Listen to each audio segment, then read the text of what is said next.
दफा रिकैप ले के जो भी क्वालिफाइंग एसेट है उसके बनने के लिए अगर कोई भी मैं लोन की फैसिलिटी इस्तेमाल कर रहा हूँ तो उसके ऊपर जो भी इंटरेस्ट यूज होगा वो मैंने उसको कैपिटलाइज कर देना है, उसको पार्ट ऑफ एसेट बना देना है। ठीक है, क्वालिफाइंग एसेट समझा कि जो सब्सटेंशियल पीरियड लेता है एसेट बनने में वो क्वालिफाइंग एसेट होता है। तो ये तीन कंडीशन जब मीट होती हैं तो मैं अपने बोरिंग कॉस्ट को कैपिटलाइज करना शुरू कर देता हूँ।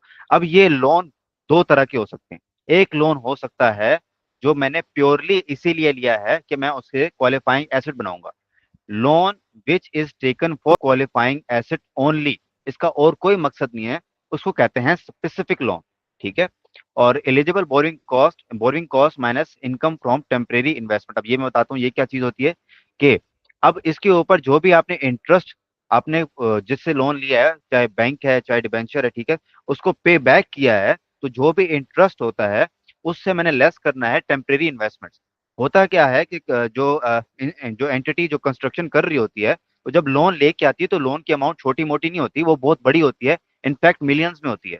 तो उस लोन की अमाउंट को वो एकदम भी जब बिल्डिंग बनती है तो टाइम लेती है, एकदम से सारा मैं 10 मिलियन बिल्डिंग पे लगा दूं तो बिल्डिंग बन के खड़ी नहीं हो जाएगी, तो उसको ओवर द पीरियड टाइम लगता है। पहले ग्रे स्ट्रक्चर बनाना पड़ता है, फिर उसके बाद उसके ऊपर पेंट वगैरह होता है और कंप्लीट एक पूरा प्रोसेस होता है। तो वो वक्फे वक्फे से उसके ऊपर जो पैसा लगता है तो वो एक मिनिमल अमाउंट्स होती हैं as compare to the whole loan. ठीक है। तो जो मैंने अमाउंट पहले इन्वेस्ट कर दी है और जो बाकी बच जाती है तो कंपनी क्या करती है उसको इन्वेस्ट कर देती है और वो कुछ एक रिटर्न लेके कोई अमाउंट लेके वापस आती है। तो आपने जो भी इंटरेस्ट बैंक को पे करना है और वो जो आपने इन्वेस्टमेंट से इनकम कमाई है उसको नेट करके जो आपके पास एक अमाउंट आएगी आपने वो कैपिटलाइज करनी है। इसको सवालों में देखेंगे तो आपको अच्छे से समझ आ जाएगी। ठीक है। तो जी। लोन वो हो गया जो कि मैंने एक्वायर ही इसलिए किया है कि उससे मैं अपना एसेट बनाऊंगा, क्वालिफाइंग एसेट को कंस्ट्रक्ट करूंगा। दूसरा मेरे पास है जनरल लोन, जो बैंक ने मल्टीपल पर्पजेस के लिए लिया हुआ है। ठीक है। इसके लिए क्वालिफाइंग एसेट में भी इस्तेमाल कर रहा हूँ और कुछ और भी इसके मकासद हैं। ठीक है, वो होता है जनरल लोन। जनरल लोन में हम ये जो है जो एलिमेंट था income from temporary investments of loan, ये नहीं कंसिडर करते। ठीक है, इसके अंदर जो भी इंटरेस्ट होता है जो हमने जनरल लोन का वो जो हिस्सा जो उसका वो हिस्सा जो हमने अपने एसेट बनाने के लिए इस्तेमाल किया है उसके ऊपर जो भी इंटरेस्ट होगा वो हम प्योरली जो है क्या करते हैं कि कैपिटलाइज कर देते हैं, पार्ट ऑफ एसेट बना देते हैं। ठीक है। अच्छा, इसकी आगे कुछ बातें होंगी उसको साथ साथ समझते रहेंगे। इसके लिए ना क्या होता है कि वो जो लोन होता है वो अक्सर ऐसा होता है कि किसी एक बैंक से नहीं लिया होता जनरल लोन, वो मुख्तलिफ बैंकों से लिया होता है, बैंक ए बी सी। तो हर किसी का अपना इंटरेस्ट होता है, हर किसी का अपना बैलेंस होता है, तो हम एक रेट निकालते हैं उसको कहते हैं कैपिटलाइजेशन रेट। तो ये मैं सिर्फ अभी आपको कॉन्सेप्ट समझा रहा हूँ, ये सारी जो वर्ड्स यहाँ यूज हो रहे हैं जब हम सवाल करेंगे इसके बाद तो आपका इनसे फेस ऑफ होगा। कैपिटलाइजेशन रेट निकालते हैं और उसके ऊपर जो इंटरेस्ट निकलता है उसको हम कैपिटलाइज करते जाते हैं। तो इसके ऊपर हम बाद में भी आएंगे दफा थ्री के ऊपर। ठीक है। वो यही कह रहा है अगर more than one general loan है तो आपने वेटेड एवरेज इंटरेस्ट रेट निकालना है। ये कैसे निकालते हैं इसको हम बाद में देखते हैं। इसकी मिसाल ऐसे है कि कंपनी ने अगर सपोज 10 मिलियन का लोन 6% रेट के साथ लिया हुआ है और एक जगह से 2 मिलियन का लोन 8% रेट के साथ लिया हुआ है, तो हम वेटेड एवरेज ऐसे निकालते हैं कि इनका इंडिविजुअली इंटरेस्ट निकाल लेते हैं 10 × 6%, 2 × 8%, इनका इंटरेस्ट रेट आ जाएगा, इंटरेस्ट अमाउंट आ जाएगी, और टोटल जो हमारे पास प्रिंसिपल है इसे डिवाइड करते हैं तो हमारे पास एक रेट आता है। और इस रेट से हम फाइनली जो होता है कि जो अमाउंट इंटरेस्ट की निकलती है उसको हम कैपिटलाइज करते हैं, क्योंकि हमें नहीं पता कि कितना 10 मिलियन वाला लोन इस्तेमाल हुआ है, कितना 2 मिलियन वाला लोन इस्तेमाल हुआ है, और हर किसी का अपना अपना रेट है। तो हमने एक सिमेट्रिक एक कॉमन एक रेट निकालते हैं जो दोनों को रिप्रेजेंट करता है ताकि हम अकाउंटिंग के अंदर उसको लेके चल सके। तो प्रैक्टिकल लाइफ के अंदर तो बेतहाशा बैंक ने सॉरी एंटिटी ने लोन ले रखे होते हैं बैंक से, तो इसलिए ये प्रोसेस इस्तेमाल करते हैं। इसको कहते हैं वेटेड एवरेज इंटरेस्ट रेट या कैपिटलाइजेशन रेट। स्पेसिफिक लोन की गेम तो सिंपल सी होती है, वो तो मैंने लिया ही क्वालिफाइंग एसेट के लिए है, तो उसके साथ जो भी इंटरेस्ट रेट होगा उसके ऊपर मैं उसको इंटरेस्ट को चार्ज करता रहूंगा। फिर एक तीसरा एलिमेंट है, वो होता है सिजेशन ऑफ कैपिटलाइजेशन, कि मैंने अपनी कैपिटलाइजेशन को रोकना कब है, जब वो फिजिकली एसेट कंप्लीट हो जाएगा, तो मैंने अब जो भी इंटरेस्ट एक्सपेंस उस लोन के ऊपर होगा उसको अब मैं मजीद एसेट की कॉस्ट का पार्ट नहीं बनाऊंगा, वहां पे मैं उसको सीज कर लूंगा। No more it will be charge as a part of asset. ठीक है। और एक जी। चीज और होती है चौथी, वो होती है सस्पेंशन ऑफ कैपिटलाइजेशन। इसकी कहानी कुछ ये होती है कि जब कंस्ट्रक्शन होती है ना तो वो एक पीरियड एकदम से नहीं हो जाती, वही बात है, वो एक सब्सटेंशियल या लॉन्गर पीरियड लेती है। ठीक है। उस दौरान कुछ ऐसे हादसात आ जाते हैं जो कि कंपनी के कंट्रोल में नहीं होते। फॉर एग्जांपल बारिशें हो रही हैं, या कोई डिलेज हो रहे हैं, मटेरियल नहीं मिल रहा, ठीक है, कहीं पे हड़ताल हो गई है, ठीक है, जब लेबर नहीं मिल रही कंपनी को, तो ये जो एबनॉर्मल सस्पेंशन होती है, इसको हम कभी भी, इसका जो इस पीरियड में जो भी इंटरेस्ट होता है, और ये जो सस्पेंशन होनी चाहिए, ये नॉर्मली मोर देन क्या कहते हैं कि 30 डेज से ऊपर होनी चाहिए। अगर 2-3 दिन की है, 4 दिन की है, हफ्ते की है, तो ये इतना मैटर नहीं होता। लेकिन हाँ, अगर वो मटेरियल टाइम पीरियड की है, ठीक है, तो उसको हम उस पीरियड की जो भी इंटरेस्ट एक्सपेंस होगा, उसको हम कैपिटलाइज नहीं करेंगे, बल्कि उसको हम पीएनएल के अंदर इंटरेस्ट एक्सपेंस के नाम से चार्ज करेंगे। तो ये सारे हम सिनेरियोज को देखेंगे। और ये आखिर में वही बंद के बात आ गई कि आइडल जो फंड्स होते हैं हमारे पास, वो फंड्स जो कंपनी ने कहीं पे इन्वेस्ट कर रखे हैं फॉर इनकम, वो हम जो है वो स्पेसिफिक लोन ही से डिडक्ट करते हैं। ठीक है। अब ये पूरी थ्योरी थी इसकी। अब एक एक करके सवालों को देखते हैं, और फिर बाद में आके एक दफा इसको रिकैप करेंगे, एक दफा दोबारा से इसकी समरी को समझेंगे कि ये बातें कैसी हुई थी। ठीक है। तो सबसे पहले हमारे पास है ये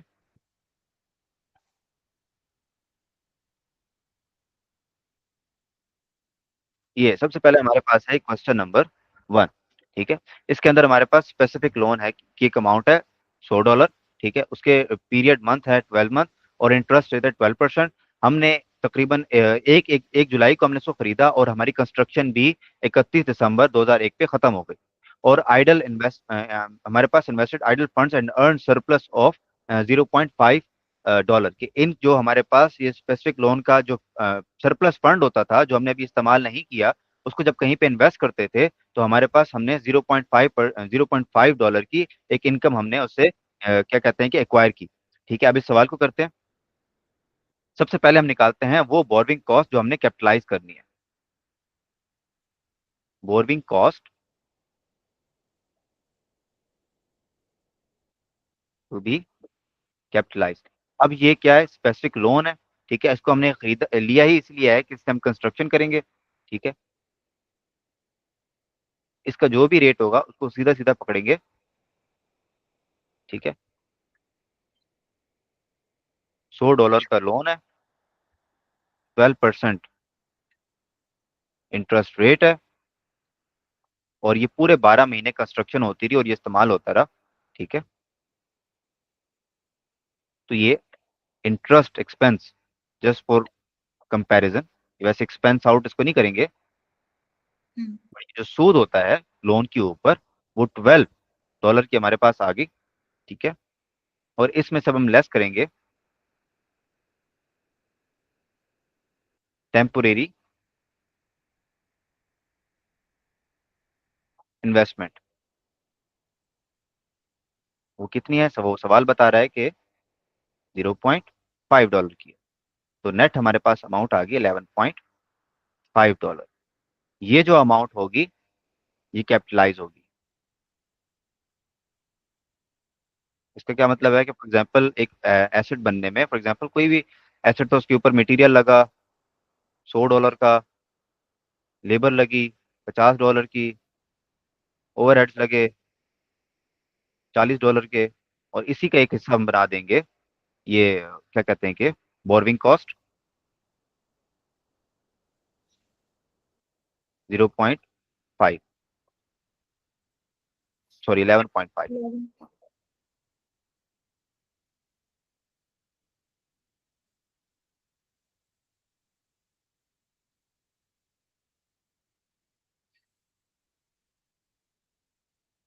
तो इस तरीके से हमारे पास एक नेट अमाउंट आएगी विच विल बी,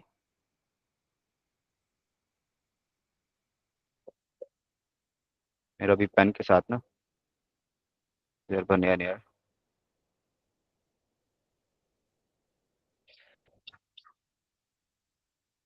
तो इस तरीके से हमारे पास ये इस तरीके से एसेट की कॉस्ट बनती है। ठीक है। कैपिटलाइज होता है। एक और सवाल इसके ऊपर देख लेते हैं डिफरेंट तरीके से। इसके अंदर क्या है?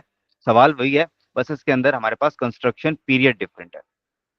ठीक है। कंस्ट्रक्शन कंप्लीट जो हो रही है अब 9 मंथ में हो रही है, पहले 12 महीनों में हो रही थी। ठीक है। लेकिन लोन जो हमने लिया है वो 12 महीने का लिया है। तो वही बात, borrowing cost to be capitalise, कि जो हमने कैपिटलाइज करनी है, इंटरेस्ट ऑन स्पेसिफिक लोन $100, 12%। और अब क्योंकि कंस्ट्रक्शन ही हमारी 9 महीने में कंप्लीट हो गई है, ठीक है, तो हम इसी को कैपिटलाइज करेंगे। ये आ जाएगा तकरीबन $9 अमाउंट। और फिर हमारे पास टेम्परेरी इन्वेस्टमेंट ये है $0.5। हमारे पास नेट आ जाएगा 8.5। तो अब सवाल ये आता है, ये तो थी 9 महीने की कहानी जो कि कंस्ट्रक्शन हमारी कंप्लीट होगी इसके अंदर, लेकिन हमने तो लोन 12 महीने का ले रखा था, तो बाकी के जो 3 महीने होंगे उनकी क्या कहानी है? तो उनकी कहानी ये है कि लोन तो जाहिर सी बात है, ये बैंक तो नहीं मानेगा कि यार आपने तो 9 महीने के अंदर कंस्ट्रक्शन कंप्लीट कर ली है, आपको तो फिर भी क्या कहते हैं कि लास्ट 3 मंथ्स के अंदर आपको क्या कहते हैं कि लोन की अमाउंट देनी पड़ेगी, तो उसके ऊपर इंटरेस्ट होगा, उसकी क्या कहानी है? तो वो अब सिंपली जो आउटसाइड की कहानी है, जो हमारी कंस्ट्रक्शन के बाहर का पीरियड है, वो सिंपली एक्सपेंस आउट होगा, और उसको हम पीएनएल के अंदर एज एन एक्सपेंस चार्ज करेंगे। ये बनेगी तकरीबन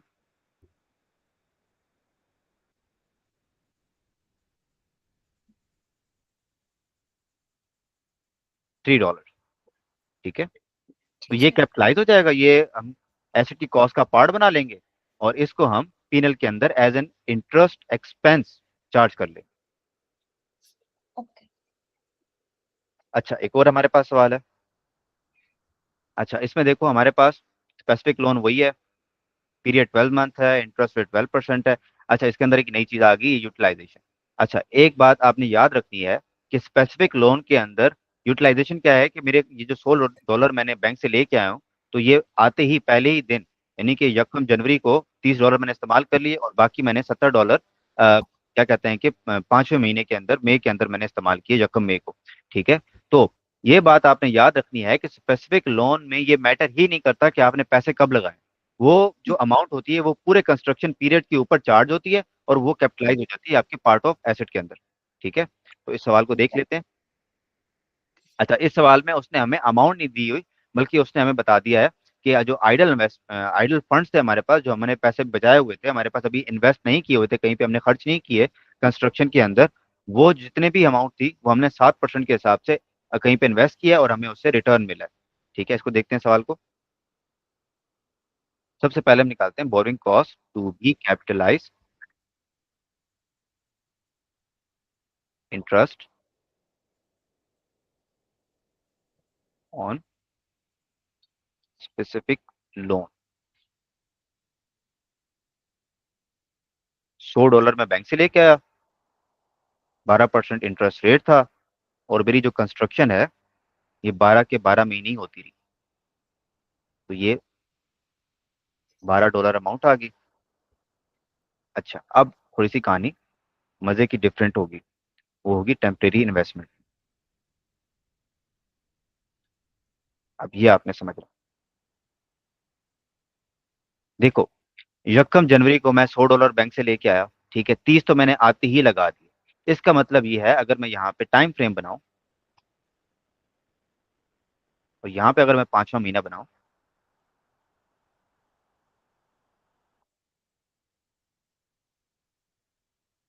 $30 तो मेरे हो गए यहाँ पे खर्च, $70 मेरे पास पड़े थे, जो कि मैंने 5 महीने बाद इस्तेमाल किए। ठीक है, इसका मतलब यह है कि 70 जो डॉलर थे वो मेरे आइडल पड़े थे, फ्री के पड़े थे, तो बिला वजह वो पड़े रहे, कंपनी कहती है कि इसको कहीं इन्वेस्ट कर देते हैं। ठीक है, और इन्वेस्ट किया उन्होंने, और $60 के ऊपर उसको सरप्लस अमाउंट मिली, जो इनकम के तौर पे उन्होंने इसमें से नेट कर रही। ठीक है, तो इसकी कहानी अब ये हो जाएगी कि जो $70 थे, इसके ऊपर इनको रिटर्न मिला 7% पे, और ये कितने महीने, तकरीबन 4 महीने ये हमने कहीं इन्वेस्ट किया, तो इनको रिटर्न मिला इसके ऊपर $1.63। तो ये अमाउंट बनती है नेट होके $10.37।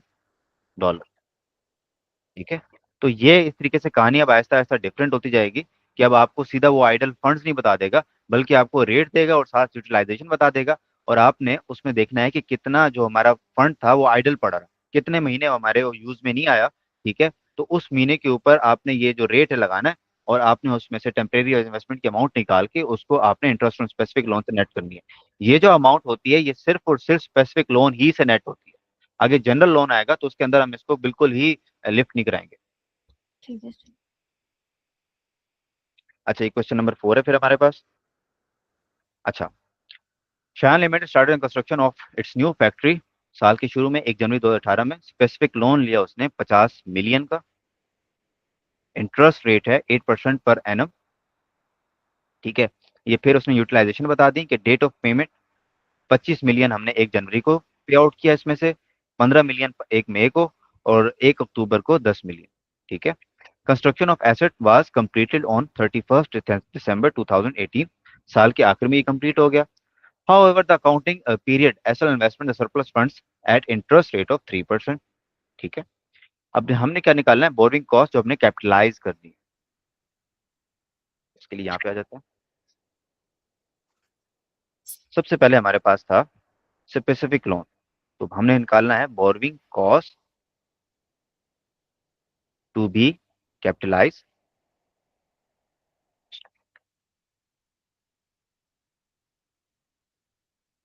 सबसे पहले हमारे पास है इंटरेस्ट ऑन स्पेसिफिक लोन, वो लोन जो मैंने प्योरली इस मकसद के लिए लिया है कि उससे मैं अमाउंट जो है इस्तेमाल करके अपनी एसेट की कंस्ट्रक्शन करूंगा।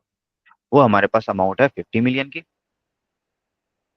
जस्ट फॉर इंस्टेंस को 50 लेते हैं, 50 मिलियन। और रेट हमारे पास है 8%। और ये कंस्ट्रक्शन भी पूरे 12 महीने चलती रही। ठीक है। तो इसके ऊपर अमाउंट हमारे पास इंटरेस्ट की आ जाएगी $4। फिर हमारे पास हस्ब तवक्को कहीं पे वो अमाउंट इन्वेस्ट हुई है, तो टेम्परेरी इन्वेस्टमेंट भी हमने कोई कमाई है।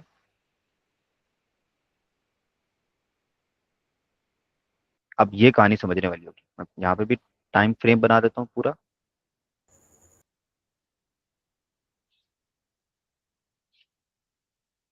1/1/18 को मेरे पास प्योरली $50 पड़ा था, जिसमें से मैंने 25 तो ऑन स्पॉट ही कंस्ट्रक्शन के ऊपर लगा दिया। तो मेरे पास ऑन दिस डेट तकरीबन $25 मजीद पड़ा था। ठीक है। और ये $25 ये पूरे पीरियड में इस्तेमाल नहीं हुआ अनलेस अनटिल हमारे पास 1 मई आ गया, और हमने इस डेट को मजीद 25 में से 15 लगा दिया, तो 10 हमारे पास बचा रहा। और ये जो 10 है ये भी हमारे पास 1 अक्टूबर तक पड़ा रहा। ठीक है। और फाइनली इस डेट को भी $10 हमने इस्तेमाल कर दिए, और हमारे पास कोई भी अमाउंट स्पेसिफिक लोन की जो हम एक्वायर करके आए थे वो नहीं बची। तो ये इसका टाइम फ्रेम था। अब इसको करते हैं सवाल को। सबसे पहले हमारे पास आएगा इंटरेस्ट में तो वो फिर 10 मंथ्स नहीं आएंगे? इसमें। Borrowing cost to be capitalised में जो हम फर्स्ट पे इंटरेस्ट निकालते हैं उसमें 10 मंथ्स नहीं आएंगे? क्योंकि नहीं। 10 हम्म। अक्टूबर में खत्म हो रहा है ना। नहीं, वो यहाँ पे उसने पैसे लगा दिए ना, लेकिन कंस्ट्रक्शन तो चलती रही। हम एडवांस में अक्सर पैसे दे देते हैं, पैसे लगा देते हैं, लेकिन वो कंस्ट्रक्शन चलती रहती है। वो जब आपको सवाल में कह रहा है कि आपकी एसेट की कंस्ट्रक्शन जो है कंप्लीट हुई है 31 दिसंबर को, तो हम इसको कंसिडर करेंगे। ठीक है। अच्छा, अब एक करके इसको देखते हैं। पहला हमारे पास एक $25 पड़ा रहा, जो तकरीबन 4 महीने हमारे पास पड़ा रहा। तो इस $25 को हमने, रेट क्या है 3%, और ये 4 महीने पड़ा रहा, इससे अमाउंट आएगी $0.25। फिर $10 हमने इन्वेस्ट किया, और ये मेरे पास 5 महीने मैंने इसके ऊपर से पैसे कमाए। और ये पैसे मैंने कितने कमाए, $1.25। और ये बाकी आखिर में हमारे पास इस तारीख को जब इन्हें $10 हमारे पास पड़े थे, और 1 अक्टूबर को $10 निकाल दिए, तो $0 पड़े थे मेरे पास। तो इसको तो कहीं इन्वेस्ट मैंने किया नहीं होगा, तो हमारे पास टोटल ये अमाउंट दोनों आती है। और इनको अगर मैं लेस करूं इसमें से, तो मेरे पास अमाउंट आती है $2.5। और ये वो अमाउंट है जो कैपिटलाइज होगी, जो कि हम एसेट का कॉस्ट का पार्ट बनाएंगे। ठीक है, ये समझ आया सवाल? थोड़ा डिफरेंट था। अब एक्स्ट्रा एक्स्ट्रा ना हम अपना जो लेवल है वो इम्प्रूव कर रहे हैं from basic to professional level. इसके अलावा हमारे पास आगे सवाल है जनरल लोन का। अब थोड़ा समझ लेते हैं जनरल लोन की कहानी। तो स्पेसिफिक लोन में अगर मैं इसको समराइज करूं तो क्या बात होती है कि जो भी इसके ऊपर इंटरेस्ट होगा, वो मैंने उसके ऊपर टाइम नहीं देखना कि वो कितना टाइम पड़ा रहा, उसको मैंने पूरा उसके कब कब इस्तेमाल हुआ वो मैंने नहीं देखना।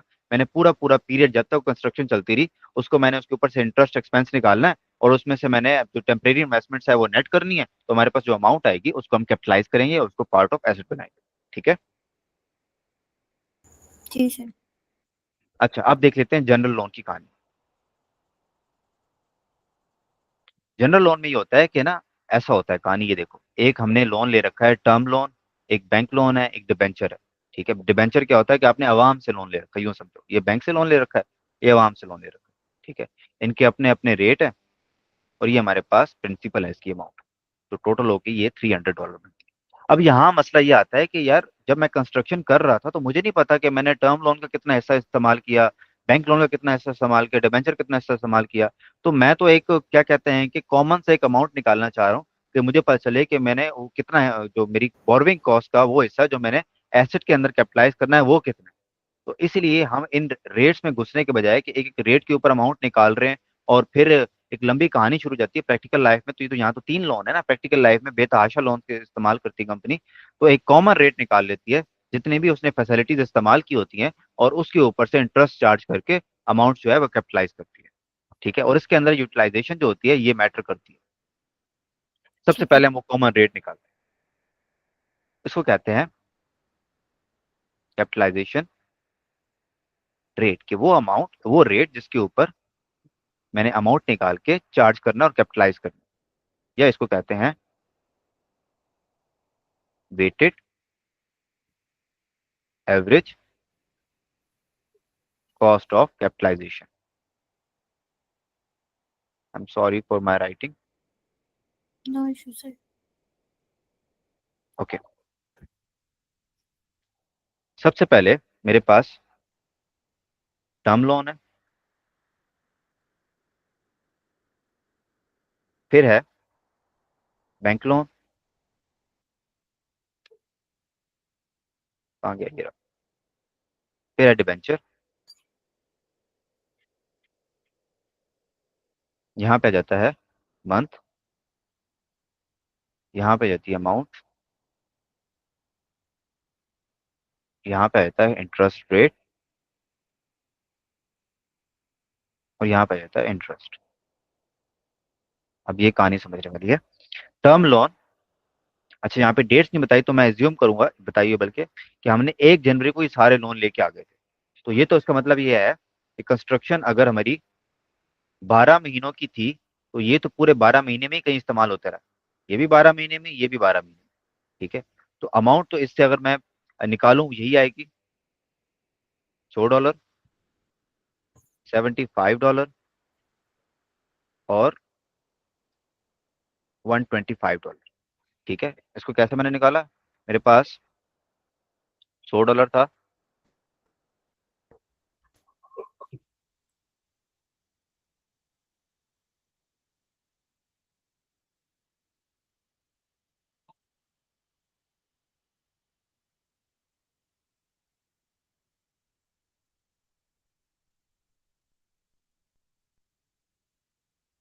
सवाल हो गया। चलो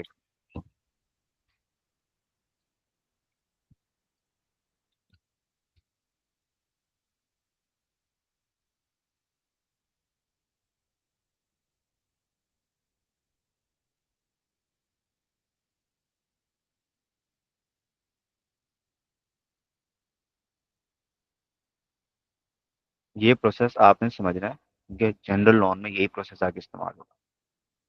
ओके सर।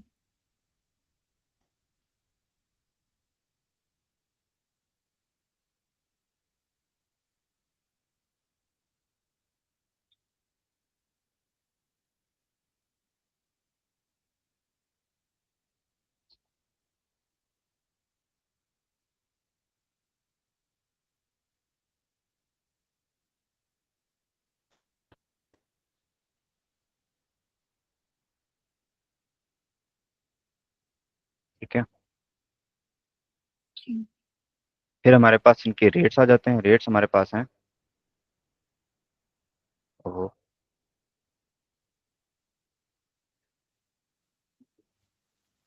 12%, 14%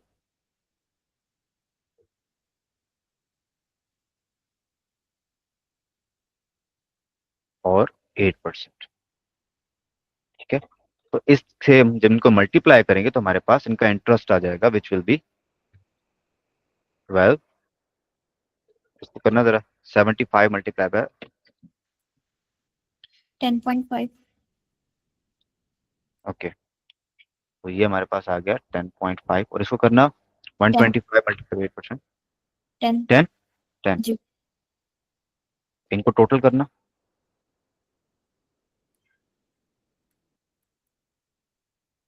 32.5। अब हम इस अमाउंट को लेंगे, इंटरेस्ट को लेंगे, और इसके प्रिंसिपल्स को लेंगे और एक डिवाइड करेंगे, तो हमारे पास एक रेट आ जाएगा। ये कितना आता है?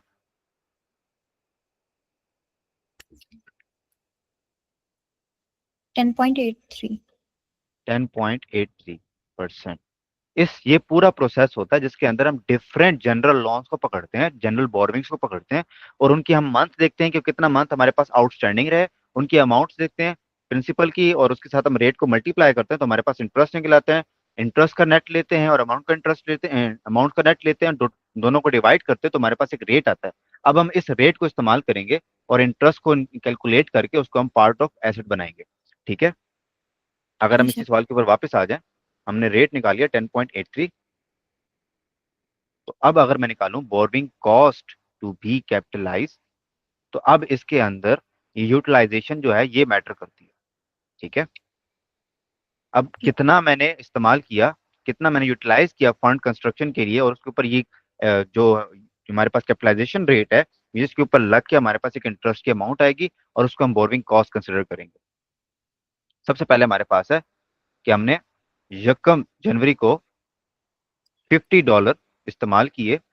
कैपिटलाइजेशन रेट हमारे पास है 10.83%, और ये पूरे हमने 1 जनवरी को कंस्ट्रक्शन स्टार्ट की थी और 31 दिसंबर तक वो चलती रही, तो मतलब पूरे 12 महीने ये कंस्ट्रक्शन के अंदर इस्तेमाल होता रहा ये $50। ठीक है। तो 12/12,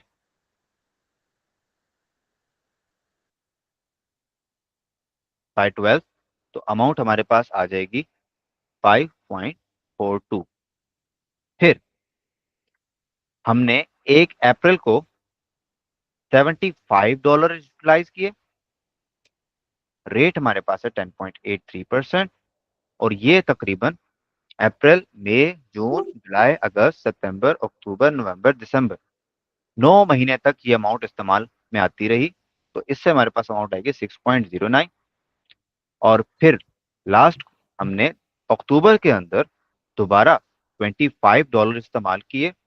कैपिटलाइजेशन रेट हमारे पास सेम, और ये तकरीबन 3 महीने का पीरियड बनता है, और इसके ऊपर हमारे पास इंटरेस्ट आ जाएगा $0.68। सबको नेट करेंगे तो हमारे पास 12.19 की एक अमाउंट आती है। ये वो इंटरेस्ट है जो कि हमने बोरोइंग कॉस्ट कंसिडर करना है और इसको हमने कैपिटलाइज करना है। It is different from what and how we calculated in specific loan. Okay sir. एक दफा इसको मैं रिकैप करूं अगर, तो हमने इस तरीके से हमने क्या कहते हैं कैपिटलाइजेशन रेट से एक रेट निकाला, और उसके बाद हमने फंड्स की यूटिलाइजेशन की बेस के ऊपर हमने पीरियड्स को कंसिडर किया और एक इंटरेस्ट रेट कैलकुलेट करते गए, उनको नेट किया तो एक अमाउंट हमारे पास है गई, और ये हमने कैपिटलाइज करना और पार्ट ऑफ एसेट बनाना है। आगे हम सवाल करेंगे इसके अंदर ये दोनों चीजें होंगी और फिर देखेंगे उसको कैसे करना है। ओके। अच्छा, वैसे अगर मैं समझाने के लिए बताऊं ना, कि आपने देखोगा कि यहाँ पे तो टोटल इंटरेस्ट निकला था 32.5, जबकि हम कैपिटलाइज कर रहे हैं 12.19। तो ये जो डिफरेंस आ रहा है, बैंक को तो मैंने अभी भी 32.5 देने हैं ना, बैंक को तो नहीं पता मैं ये कहाँ कहाँ इस्तेमाल कर रहा हूँ। ये तो मैं अपनी इंटरनल कैलकुलेशन कर रहा हूँ कि इसमें जो 12.19 है ये तो प्योरली इस्तेमाल ही कंस्ट्रक्शन ऑफ एसेट के लिए हुआ है, तो ये तो मैं कैपिटलाइज करूंगा। तो अगर 32.5 में से मैं ये 12.19 को निकालूं तो एक अमाउंट आती है मेरे पास विच विल बी 20.31। ये है वो अमाउंट जो कि एक्सपेंस होगी। इंटरेस्ट तो है, लेकिन ये borrowing cost to be capitalise के तौर पे, ये interest use for borrowing for construction of asset के तौर पे इस्तेमाल नहीं होगा। ठीक है सर। अच्छा, अब एक और सवाल है, इसके अंदर स्पेसिफिक लोन भी है और जनरल लोन भी है, तो समझते हैं इसकी कहानी कि इस सिचुएशन में क्या करना है। जब दोनों, हमने 1 दिसंबर को स्पेसिफिक लोन लिया $30 का बैंक से, 10% रेट। फिर हमारे पास 1 जनवरी ही को हमारे पास ये तीन, ये जनरल लोन आ गए, बल्कि दो ही जनरल लोन है और तीसरा डिबेंचर है। फिर हमारे पास ये फंड यूटिलाइजेशन की हमारे पास तारीखें आ रही हैं कि $50 इस्तेमाल हुए, $75 इस्तेमाल हुए, $25 इस्तेमाल हुए। कंस्ट्रक्शन पीरियड अभी भी 12 मंथ का है। तो इसके ऊपर सबसे पहले हम क्या करते हैं, कैपिटलाइजेशन रेट निकाल लेते हैं जनरल लोन्स का।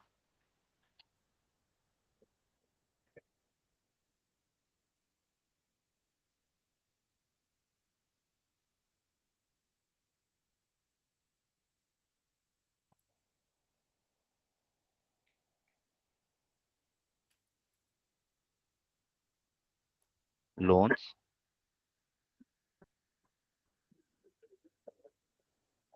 Principal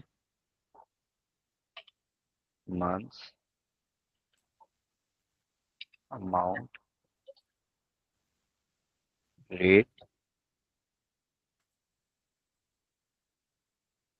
interest. तो मेरे पास जनरल लोन तीन है, टर्म, बैंक और डिबेंचर।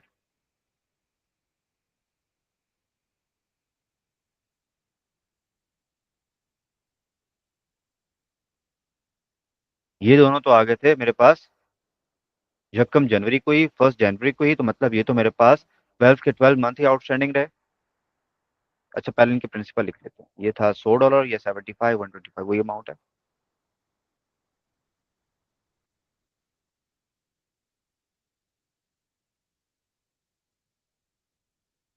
अच्छा, डिबेंचर की कहानी इस बार मुख्तलिफ है। डिबेंचर आया मेरे पास 1 अप्रैल को। इसका मतलब ये है कि मेरे पास 9 महीने इस्तेमाल में रहा। इनको जब आप मल्टीप्लाई करोगे तो अमाउंट ये सेम आएगी, जबकि इसकी अमाउंट अब बदल जाएगी।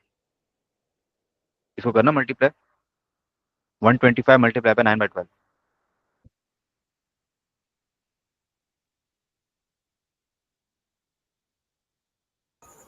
93.75। 93.75। और हमारे पास अब इनके रेट्स आ जाएंगे, 12%, 14%, 8%। इससे मैं इनका इंटरेस्ट भी कैलकुलेट कर लूंगा। ये कैलकुलेट कीजिएगा।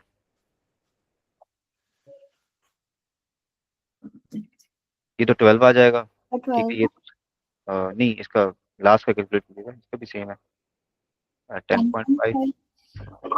10.5। इसका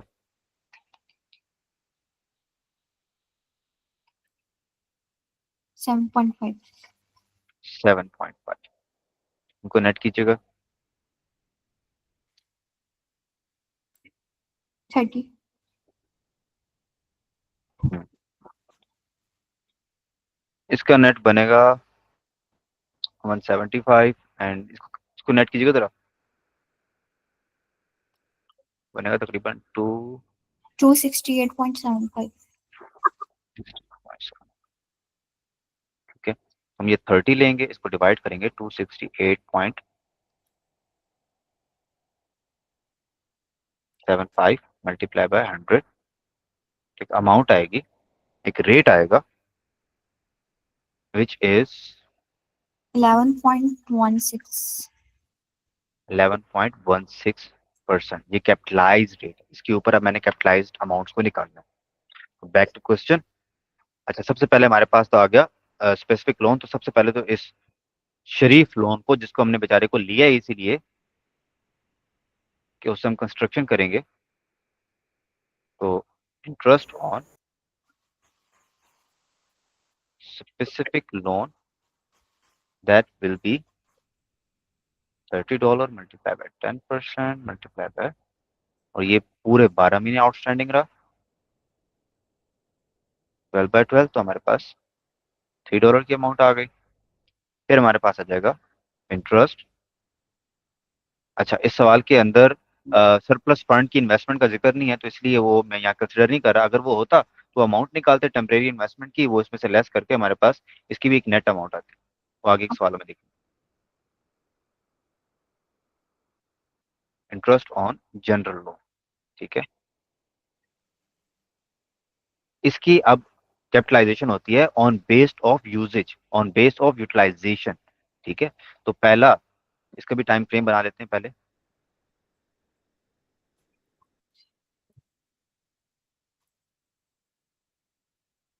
ये आ गया 1/4/1, ये आ गया 1/10/1, ये हमारे पास 1/1/1।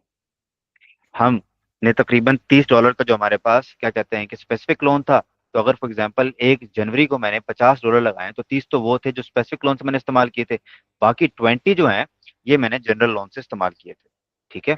तो इसका मतलब ये हुआ कि ये जो 20 थे, ये मेरे पास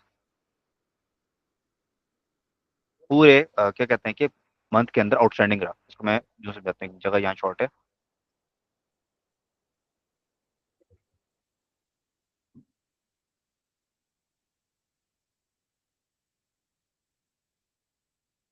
इस क्वेश्चन में तो टाइमलाइन नहीं बनेगी ना, क्योंकि इसमें वैसे हम्म इसमें तो नहीं बनेगी, वैसे जस्ट फॉर अंडरस्टैंडिंग कि 12 मंथ के ऊपर इसको मैंने कैपिटलाइज करना है, ठीक है।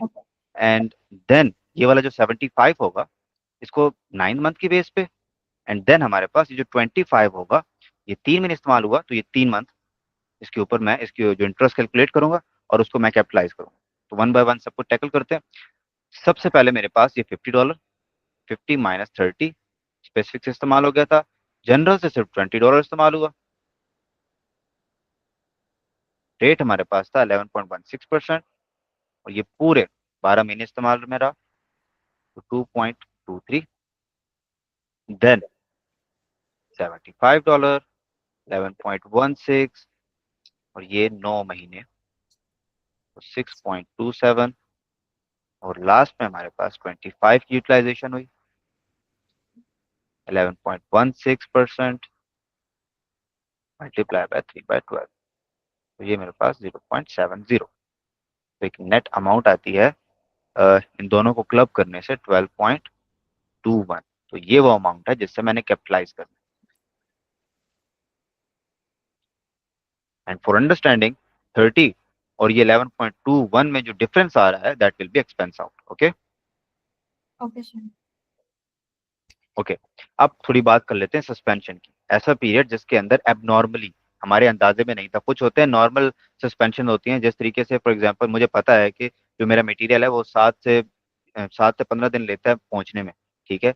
तो वो तो एक नॉर्मल कैलकुलेटेड मेरी एक क्या कहते हैं कैलकुलेटेड अमाउंट ऑफ रिस्क था, तो वो तो कभी भी हम कंसिडर नहीं करेंगे। जो एक एबनॉर्मल होता है, ठीक है, जिस तरीके से बारिशें हो गई, कुछ भी ऐसा जो मेरे वहम में भी नहीं था लेकिन वो हो गया, उसकी वजह से कंस्ट्रक्शन रुक गई है, तो उस पीरियड का जो भी इंटरेस्ट एक्सपेंस होगा वो कैपिटलाइज नहीं, जबकि बल्कि वो इंटरेस्ट एक्सपेंस के तौर पे पीएनएल के अंदर चार्ज होगा। तो ये सवाल देख लेते हैं क्या है।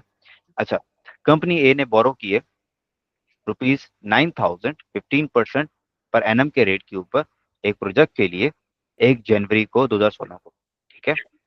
इसका मतलब ये है टू फंड अ प्रोजेक्ट, का मतलब ये है कि ये स्पेसिफिक लोन है। ये एक्सपेंडिचर्स की डेट्स आ गई, 1 मार्च, 1 अक्टूबर एंड 1 दिसंबर। फिर मेरे पास सरप्लस फंड इन्वेस्ट हुए 10% पे, ठीक है। और हमारा प्रोजेक्ट भी स्टार्ट हुआ 1 मार्च को, ठीक है। मैं अमाउंट लेके आया 1 जनवरी को, और कंस्ट्रक्शन स्टार्ट हुई 1 मार्च को। तो वो जो 3 कंडीशन थी, उसमें कंडीशन थी कि जब आपने इसको तभी कैपिटलाइज करना है जब आपका काम स्टार्ट हो जाए, प्रोजेक्ट स्टार्ट हो जाए, ठीक है। तो 1 मार्च से मैं इसको कैपिटलाइज करूंगा, जो पिछले 2 महीने हैं इनको मैं एक्सपेंस आउट करूंगा। इस सवाल को देख लेंगे उसमें कैसे करना है इसको। अच्छा, वर्क जो है हमारा वो सस्पेंडेड रहा अगस्त के पूरे महीने में, और वो 1 सितंबर से दोबारा स्टार्ट हो गया। गुड। तो इसका मतलब ये है कि 1 महीना ये था जिसमें सस्पेंशन रही। कंस्ट्रक्शन हमारी कंप्लीट होगी 1 दिसंबर 2016 को। और मैंने निकालना है borrowing cost to be capitalised, और जो चार्ज होगी एक्सपेंस के तौर पे पीएनएल के अंदर for year ended 31 December 2016। One by one सवाल को देखते हैं। सबसे पहले हमारे पास था स्पेसिफिक लोन 9,000 का।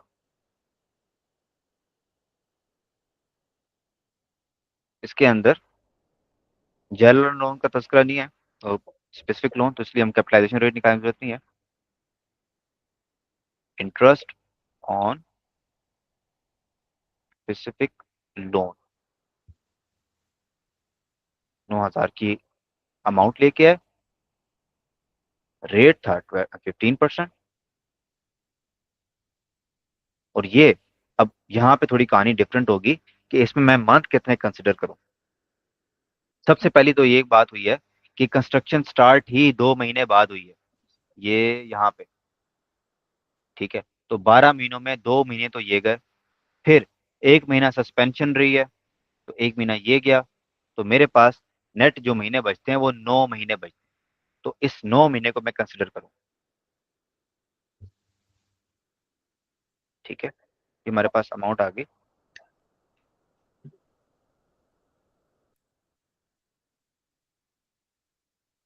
तो ये समझ आया कि 9 महीने कैसे हमने कैलकुलेट किए। जी सर। गुड। फिर हमारे पास है टेम्पोरेरी इन्वेस्टमेंट्स। सवाल कह रहा है कि हमने सरप्लस फंड्स को इन्वेस्ट किया किस रेट पे, 10%। ठीक है। अब यहाँ पे यूटिलाइजेशन मैटर करती है, ठीक है। सबसे पहले हमारे पास 9,000 जो हम लेके आए थे वो 2 महीने पड़े रहे, पूरे के पूरे हमने इस्तेमाल ही नहीं किया, 1 रुपया उसमें इस्तेमाल नहीं किया, अनलेस अनटिल 1 मार्च आ गया और हमने उसमें से 2500 जो है इस्तेमाल किया। तो 9,000 सरप्लस रेट हमारे पास है 10%। और ये 2 महीने हमने इसको कहीं पे इन्वेस्ट कर दिया और इसमें से हमें रिटर्न मिला 150 का। फिर 2500 हमने 1 मार्च को इसमें से इस्तेमाल कर लिए, तो बाकी हमारे पास बच गया 6500। 9,000 माइनस 2500, ठीक है। इसको भी 10% का रेट, और ये कितने महीने फिर इस्तेमाल होता रहा, ठीक है। मार्च, अप्रैल, मई, जून, जुलाई और अगस्त के अंदर सस्पेंशन, ठीक है। और इसके बाद हमारे पास ये दोबारा इस्तेमाल हुआ 1 अक्टूबर को, ठीक है। मार्च, अप्रैल, मई, जून, जुलाई, अगस्त, अगस्त में सस्पेंशन, तो सितंबर। तकरीबन ये बनते हैं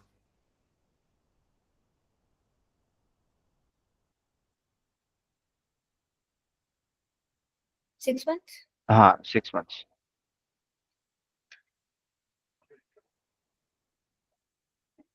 2300 में इसके, हाँ ठीक है।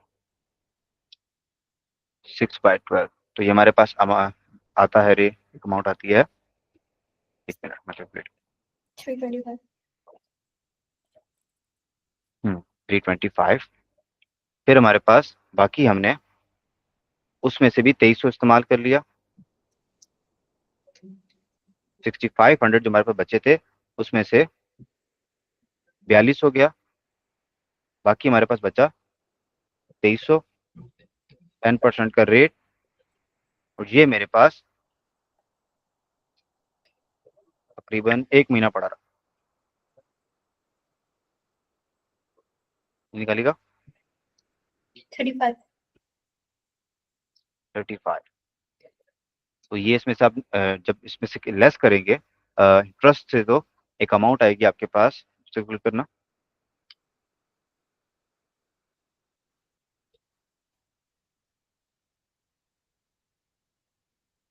502.5।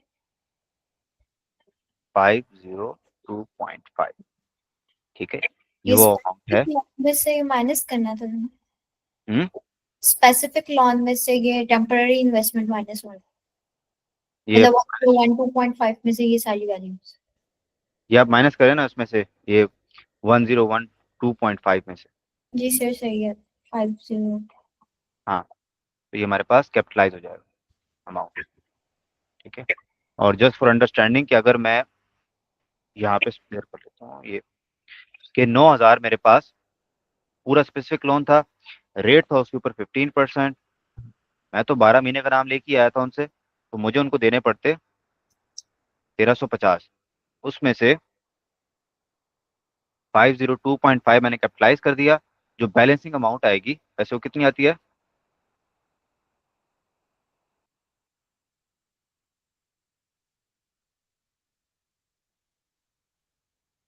847.5। ये मेरे पास एक्सपेंस आउट होगा पीनल के अंदर। ठीक है, थोड़ा जी मैसी सर। हो रहा है तो बाकी अंडरस्टैंडिंग हो रही है ना, समझ आ रही है ना सारी? जी सर। गुड। नेक्स्ट हमारे पास एक बड़ा सवाल है इसके ऊपर। अब इसको जब जितना अभी तक हमने समझा, स्पेसिफिक लोन को, जनरल लोन को, सस्पेंशन पीरियड्स को, डिफरेंट डेट्स को, उनको देख लेते हैं। अच्छा, Money limited began the construction of new building on 1 February 2015। ठीक है, कंस्ट्रक्शन हमारे पास कॉस्ट, ये उसके बाद हमारे पास यूटिलाइजेशन के अमाउंट्स आ गए। 1 जनवरी को 5 लाख इस्तेमाल हुआ। ठीक है, और 1 जुलाई को 6 लाख, 1 नवंबर को 8 लाख। फिर construction of the building ended on 1 December. Construction start हुई 1 फरवरी को, कंप्लीट होगी 1 दिसंबर, मतलब 10 मंथ। ठीक है, when building was completed and ready. 11 months। जनवरी वहां से गया, दिसंबर वहां से गया, 10 मंथ्स बनते हैं ना। ओ ओके ठीक। अच्छा, the building is to be depreciated over 10 years. ठीक है, डेप्रिसिएशन भी आ गई, रेजिडुअल वैल्यू कोई नहीं है, और हमारे पास स्ट्रेट टाइम बेसिस है। फिर हमारे पास एक construction finance by loan of 1.9 million from cash limited. ठीक है, the loan was raised on 1 January specifically. इस सवाल आपको बताएगा कि स्पेसिफिक लोन है। ठीक है, कंस्ट्रक्शन 1 महीने बाद स्टार्ट हुई, लेकिन हम लोन 1 महीने पहले ही लेके आ गए। ठीक है, रेट हमारे पास 25% एनम है, और there was no capital repayment during the year. ठीक है, सरप्लस फंड, ये आपके लिए रेलिवेंट बात नहीं, surplus fund was invested at 20%। ठीक है, और इंटरेस्ट जो है वो कंपाउंडेड एनुअली। ठीक है, ऑब्वियसली वो तो एनुअली होता है। The building is qualifying asset for the purpose of ice 12। ठीक है, बाकी हमने बोर्विंग कॉस्ट निकालनी है, डेप्रिसिएशन निकालना है, और कैरिंग अमाउंट निकालनी है फॉर 1 दिसंबर 2015। सबसे पहले हम निकालते हैं ए की रिक्वायरमेंट है borrowing cost to be capitalised. इस सवाल में भी हम देख रहे हैं कि कोई भी जनरल लोन का हाथ नहीं है, तो स्पेसिफिक लोन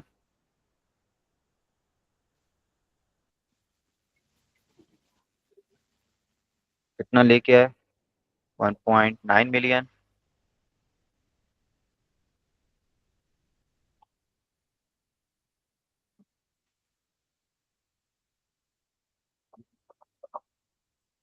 अच्छा, रेट कितने पे मिला? 25%। और इसमें कितने मंथ कंसिडर होंगे? 10 मंथ्स। एक अमाउंट आई है हमारे पास 395,833। ठीक है, अब हमने हिसाब देखना है सरप्लस फंड्स का, लेस करेंगे टेम्परेरी इन्वेस्टमेंट।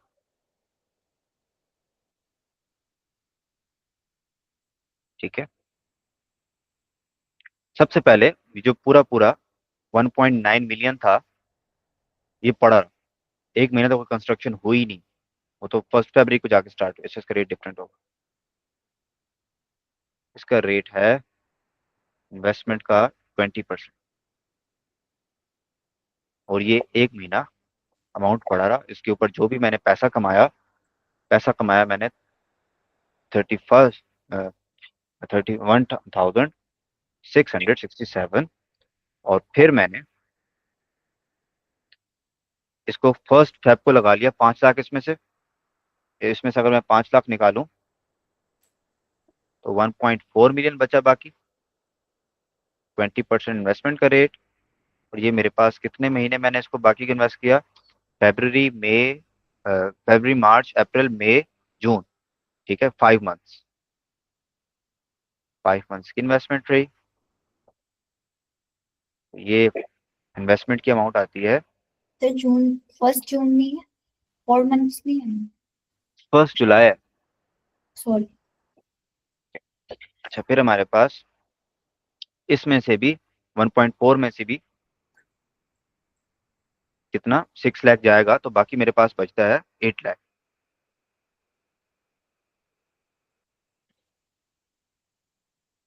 इन्वेस्टमेंट रेट है 20%, और ये मेरे पास बाकी कंस्ट्रक्शन कितने मंथ रह गए, हमारी इन्वेस्टमेंट कंप्लीट हुई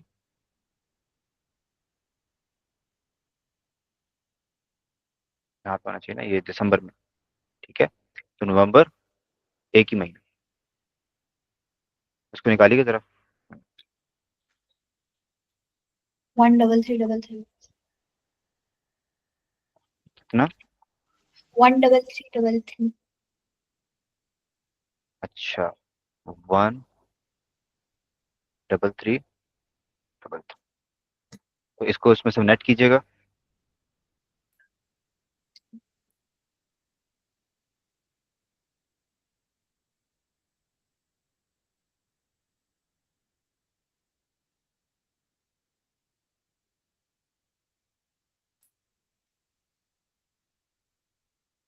to three four one double six.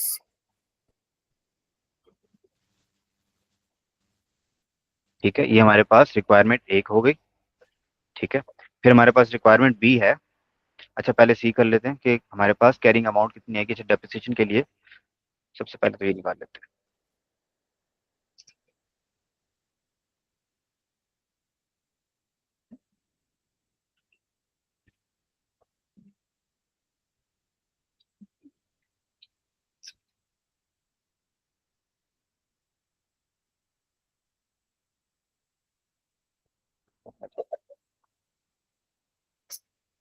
अच्छा, फिर हमारे पास रिक्वायरमेंट बी में पूछ रहा है डेप्रिसिएशन। उसके लिए तो पहले मुझे कॉस्ट निकालनी पड़ेगी। तो एक तो सीधी सीधी बात है कि मैंने ये सारी अमाउंट्स नेट करोगे तो ये अमाउंट आती है 1.9 मिलियन। ये सारे खर्चे किए, कॉस्ट इनकर्ड के अंदर मटेरियल लेबर सारी बातें हो सकती है, 1.9 मिलियन की। फिर जो ये स्टैंडर्ड से जो अमाउंट हमने निकाली है, बोरविंग कॉस्ट, जिसको हम कब से टू बी कैपिटलाइज कह रहे हैं, अब उसको कैपिटलाइज करते हैं, वो हमने अमाउंट अभी निकाली, 234,166। इनको नेट कीजिएगा। 2134 166। 2134166, तो ये हमारे पास एक अमाउंट आ गई, ठीक है। अब हमारे पास जो है कंस्ट्रक्शन वो 1 दिसंबर को कंप्लीट होगी। तो उसका मतलब ये है कि साल खत्म होने में एक महीना भी पड़ा है, तो हम इसको एक महीने के ऊपर डेप्रिशिएट कर सकते हैं। तो 2314166 डिवाइडेड बाय कितनी यूजफुल लाइफ है, 10, रेजिडुअल वैल्यू कोई नहीं है, मल्टीप्लाई बाय 1/12। तो ये हमारे पास डेप्रिसिएशन की भी अमाउंट आ जाएगी, विच विल बी 17778.4. 177,885। 8530. 177,885। 5. ओके, तो ये हमारे पास डेप्रिसिएशन एक्सपेंस होता है, और you know depreciation expense goes to P&L as an expense. 37. Last में हमसे वो कैरिंग अमाउंट पूछ रहा है, तो भी वही बात है कि अब इसको इसमें से नेट कर दो। 2314166 माइनस 177,885, तो हमारे पास कैरिंग अमाउंट भी आ जाएगी, जो भी 2116381. 21163,811। 81. 81, ठीक है। तो हमारे पास ये तीनों रिक्वायरमेंट्स हमने चेक कर ली, ठीक है। पहले हमने बोरिंग कॉस्ट हमने कैपिटलाइज करनी है वो निकाला, फिर उसको हमने कॉस्ट का पार्ट बनाया, और फिर उसके ऊपर डेप्रिसिएशन एक्सपेंस निकाला, और फाइनली हमने कैरिंग अमाउंट निकाली। और ये कैरिंग अमाउंट जो है बैलेंस शीट के अंदर SOFP के अंदर, ठीक है, हमारे पास रिप्रेजेंट करेगा अपने एसेट को,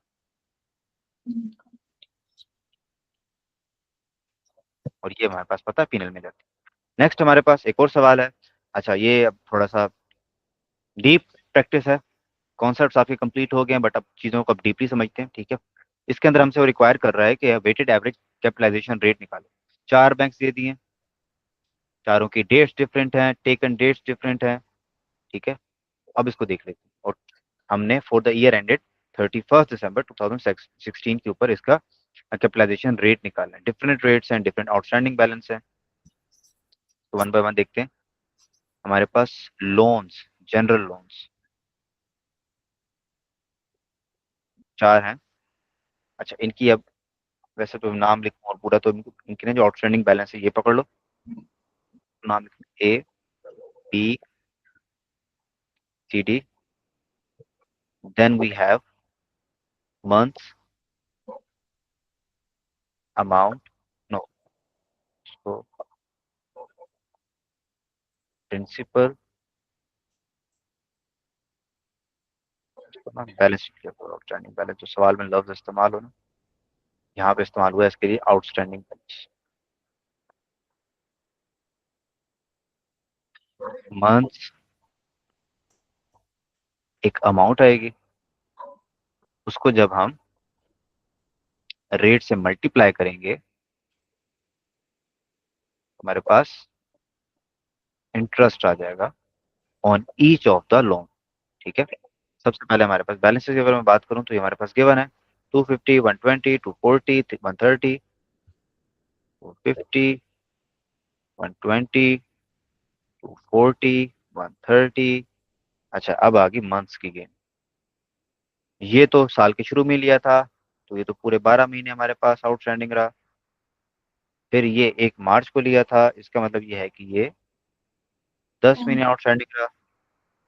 ये 1 जुलाई को लिया था, ये हमारे पास इसके 6 मंथ बनते हैं। और फिर लास्ट में हमारे पास 1 नवंबर को, यानी कि 2 मंथ्स। इनको जब इनसे आप मल्टीप्लाई करोगे तो इसकी तो अमाउंट सेम आएगी। इसकी अमाउंट 100 आएगी, इसकी 120 आएगी, हाफ हो जाएगा इसका। और इसकी 22 आएगी। ठीक है। रेट हमारे पास सवाल में गिवन है 16, 20, 22, 12। 16, 20, 22 एंड 12। तो एक इनका हर किसी का अपना अपना इंटरेस्ट आ जाएगा।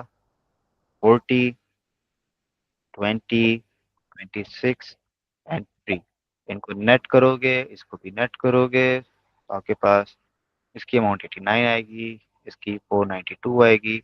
इन दोनों को जब आपस में आप डिवाइड करोगे तो आपके पास 18.10 कैपिटलाइजेशन रेट आएगा, which will be used in general loans on the basis of utilisation.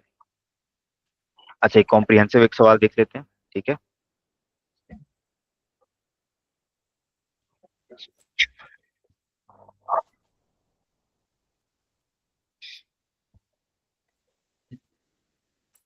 अच्छा, ये सवाल, इसमें काफी चीजें हम देख लेंगे। इसके अंदर वो रिक्वायर कर रहा है कि आपने मुझे borrowing cost to be capitalise बताओ। लेकिन अगर सपोज करो कि हमने सारी जो पेमेंट्स हैं वो स्पेसिफिक लोन से की हैं, और रिक्वायरमेंट भी में कह रहा है कि सपोज करो कि सारी जो पेमेंट्स हमने की हैं वो running finance facilities. Running finance facilities मतलब ये है कि जो कंपनी के पास ऑलरेडी रनिंग फैसिलिटीज होती हैं। ठीक है। कंपनी लोन लेता रहता है बैंक से। ठीक है। तो वो हमारे पास गिवन है कि 2 बैंक्स हैं, बैंक ए, बैंक बी। तो सवाल को पढ़ते हैं और देखते हैं इसको कैसे करते हैं।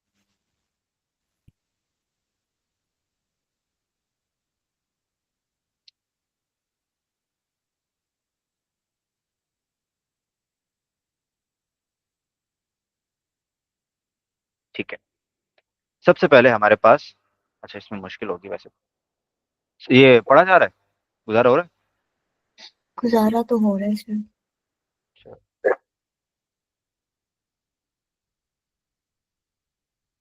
हम्म, सबसे पहले हमारे पास सवाल कह रहा है कि बुनान Pakistan limited is planning to commence construction of warehouse on 1 January 2023, साल के शुरू में, and expected to complete by 30 November, मतलब 10 महीने। तो 12 में से तो मैंने 1 महीना निकाल दिया। ठीक है। फिर मेरे पास है management wants to ascertain the boring cost that can be included in cost of warehouse. ठीक हो गया। फिर हमारे पास ये कुछ उसने पेमेंट्स की बता दी कि फर्स्ट बिल हमने 1 फरवरी को दिया, दूसरा बिल हमने 1 अप्रैल को दिया, तीसरा बिल हमने 1 सितंबर को दिया। ठीक है। और जो थर्ड बिल था, सॉरी लास्ट बिल था, वो 1 दिसंबर को दिया। फिर उसके बाद उसने बताया कि स्पेसिफिक लोन था 350 का, 16% रेट है, हमने साल के शुरू में ले लिया। ठीक है। और हमारे पास एनुअल इंस्टॉलमेंट्स होती हैं। फिर हमारे पास बताया कि जो विड्रॉवल था वो ये क्या कहते हैं कि जनरल लोन से, ये हमारे पास ये 2 जनरल लोन्स हैं। ठीक है। बैंक बैंक ए से बैंक बी तक। ये लिमिट हमारे लिए इररेलेवेंट होती है, ठीक है। लिमिट जितनी भी, हमें उससे क्या सरोकार, हमें तो ये देखना है कि हमारे पास बैलेंस कितना था और हमने उसके ऊपर इंटरेस्ट रेट लगा के देखना है कि हमने उसमें कितना इस्तेमाल किया, ठीक है। और सरप्लस फंड की उसने बता दी बात कि जो सेविंग्स होती थी, जो उसको हम इन्वेस्ट कर देते थे, 10% उसके ऊपर से इनकम कमाते थे, ठीक है। और फिर उसने आखिर में सस्पेंशन की भी बात कर दी कि पूरे महीने, जून के पूरे महीने के अंदर यूजुअल मानसून रेन्स की वजह से हमारी सस्पेंशन रुकी रही, हमारी जो कंस्ट्रक्शन है वो रुकी रही, सस्पेंड रही। तो देखते हैं, अगर हम सारी पेमेंट स्पेसिफिक लोन से करते हैं और अगर सारी पेमेंट हम रनिंग फाइनेंस फैसिलिटीज करते हैं तो कैसे होगा। सबसे पहले हम कर लेते हैं ए से, स्पेसिफिक लोन का इस्तेमाल करते हैं।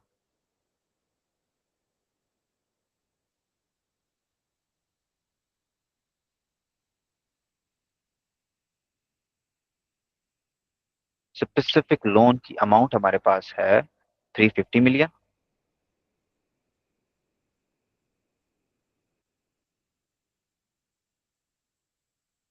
रेट हमारे पास है 16%।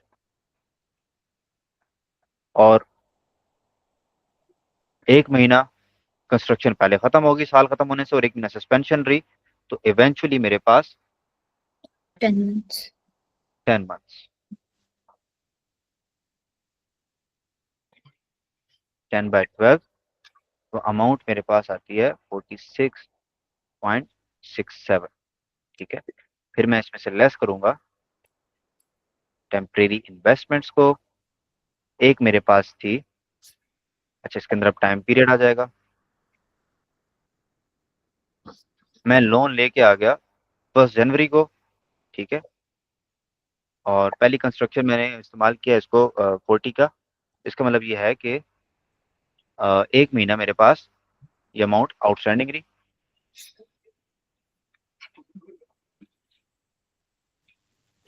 350 मल्टीप्लाई बाय इसका क्या है, कितने से मुझे इनकम मिली। 10%. सरप्लस फंड्स की काम बात नहीं, 10%। Multiply by 1/12।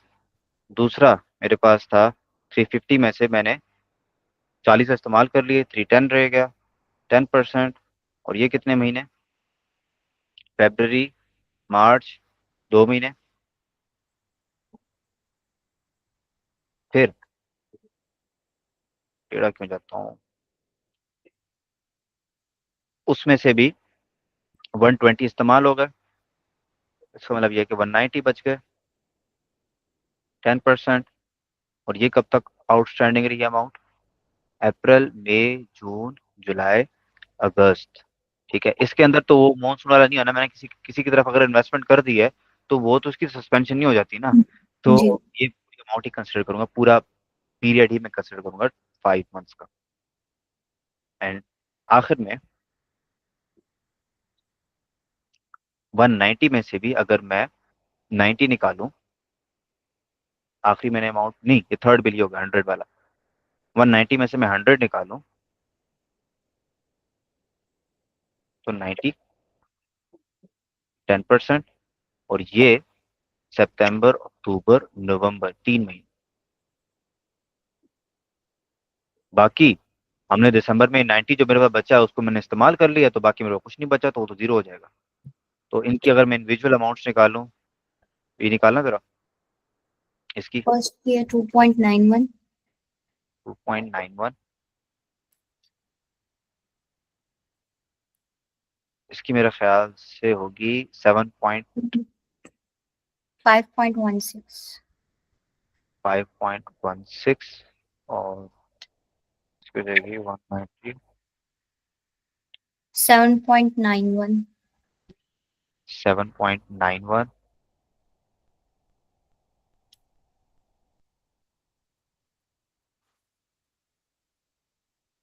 2.25. 2.25। इसको नेट कर लो और उसमें से लेस कर लो।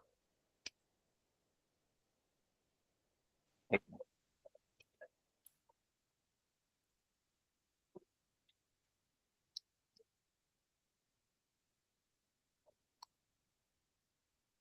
ये रहा 18.23. 18.23, और इसको उसमें से लेस करना। 28.44. 28.44। 44. तो ये वो अमाउंट है which will be subject to capitalization. ठीक है। अच्छा, फिर हमारे पास है, ये तुमने निकाल दिया। अब आ जाते हैं दूसरी रिक्वायरमेंट के ऊपर कि ये वो अमाउंट है, अगर मैं पूरा स्पेसिफिक लोन ही अपना इस्तेमाल करता तो ये कैपिटलाइज होता। रिक्वायरमेंट भी में कह रहा है कि आपने स्पेसिफिक लोन इस्तेमाल नहीं करना। आप मुझे बताओ, अगर आप रनिंग फाइनेंस फैसिलिटी इस्तेमाल करो यानी जनरल लोन इस्तेमाल करो तो उसके ऊपर आपकी boring cost to be capitalize क्या आती है? हम्म,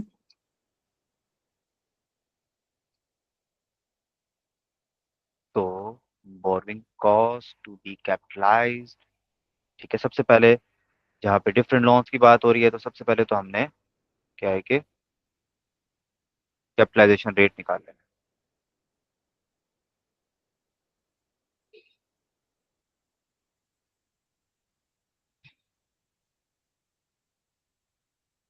एक हमारे पास है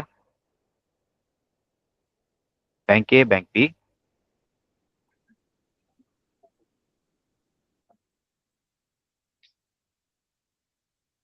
ए एंड बी आउटस्टैंडिंग बैलेंस एक का है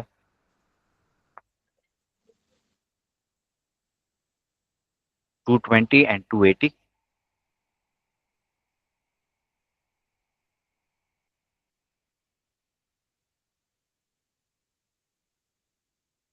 मंथ्स,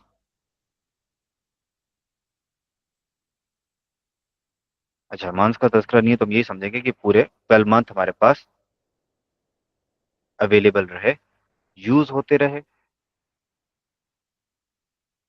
इसका मतलब ये है कि अमाउंट मेरे पास सेम आएगी। रेट एक का है 13.7%, 14.6%,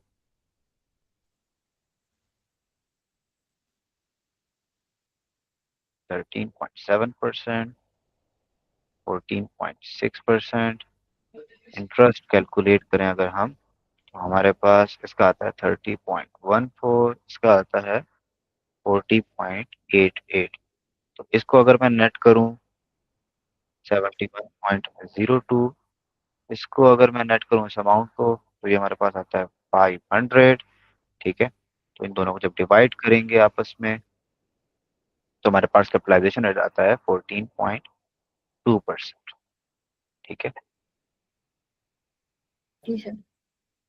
अब हमने boring cost to be capitalized, सबसे पहले यूटिलाइजेशन को देखेंगे।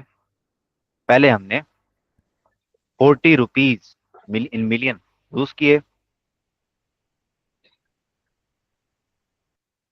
और ये मैंने 1 फरवरी को की। इसका मतलब ये है कि अगर नवंबर में कंस्ट्रक्शन कंप्लीट हो गई है तो ये भी 10 महीने तक यूज होते रहे। रेट हमारे पास है 14.2%, 10/12 और अमाउंट हमारे पास आ जाएगी 4.73। फिर अगली यूटिलाइजेशन मेरी हुई 1 अप्रैल को 120 की,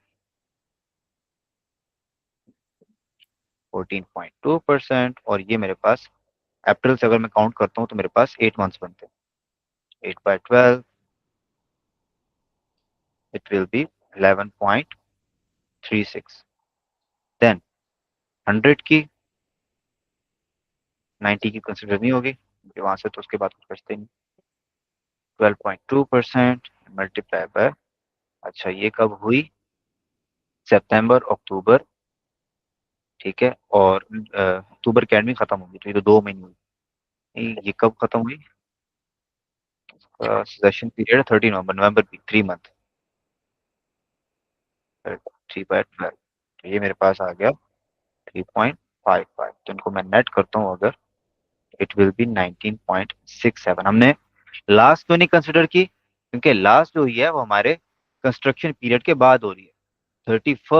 30th नवंबर को हमारी कंस्ट्रक्शन कंप्लीट हो रही है और ये वाली जो हमने लास्ट जो बिल हमने कॉन्ट्रैक्टर को पे किया वो 1 दिसंबर को हो रहा है। तो ये कभी भी कैपिटलाइज नहीं होगा। हाँ, अलबत्ता इसके ऊपर इंटरेस्ट रेट निकाल के मैं इसको एक्सपेंस आउट जरूर कर सकता हूँ।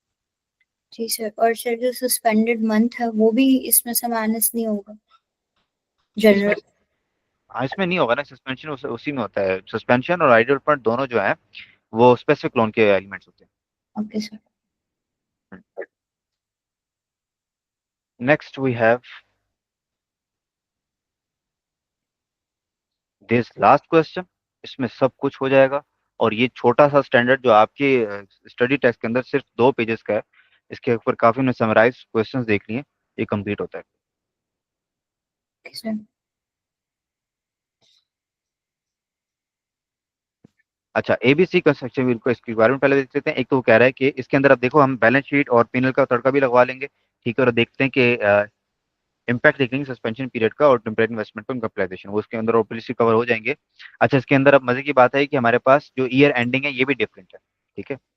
तो अक्सर ये हम सवाल में नोटिस नहीं करते, अक्सर सवालों में हमारे पास ईयर एंड डिफरेंट होते हैं, तो ये कंसिडर करना चाहिए। सबसे पहले मैं इसी को लिख लेता हूँ, जस्ट फॉर रिमाइंडिंग,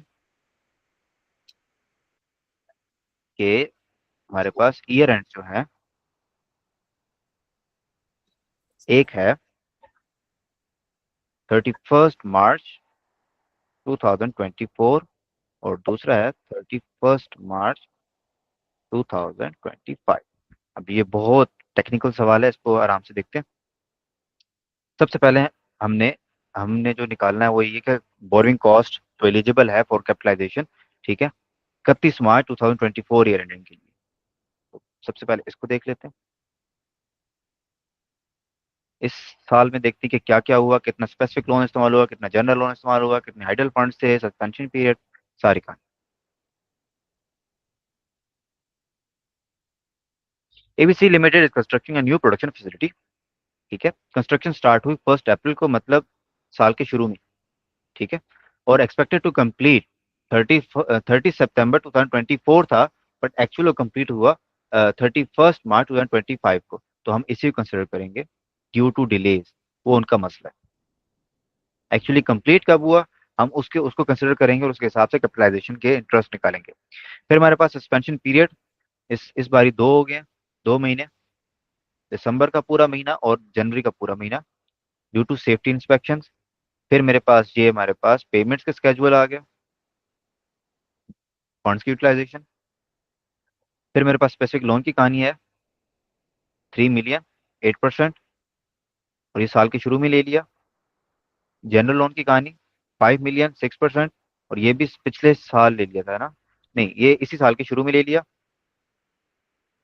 और फिर मेरे पास 2 मिलियन, 7%, जो ये अगले साल, यानी कि मेरा जो 31 मार्च 2024 है वहां तक ये कभी भी नहीं आया था मेरे पास, ये अगले साल जाके 1 जुलाई में आया। फिर टेम्परेरी इन्वेस्टमेंट जो मैंने की वो 4% पे की, और डेप्रिसिएशन का रेट दे दिया उसने, और ये सवाल खत्म। तो सबसे पहले मेरे पास मशहूर जमाना, अगर मैं boring cost to be capitalize निकालूं, तो स्पेसिफिक लोन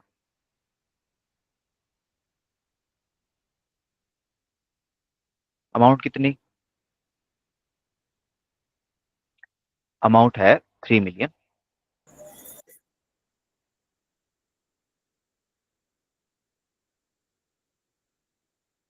रेट 8% था, आई गेस, हाँ 8%। अब आगे इसके मंथ ये देख लेते हैं।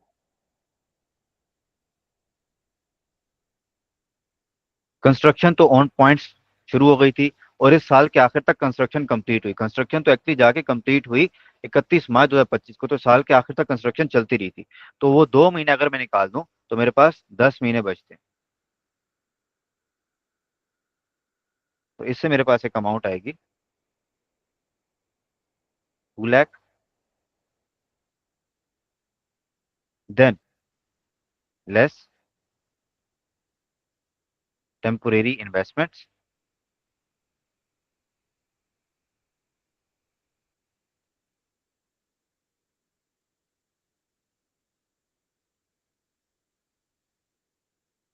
मेरे पास 3 लाख जो मैं लेके आया था साल शुरू होते ही, मैंने 2 लाख तो लगा दिया। 1 अप्रैल 2023 को 2 लाख तो लग गया, मेरे पास 1 लाख बचा।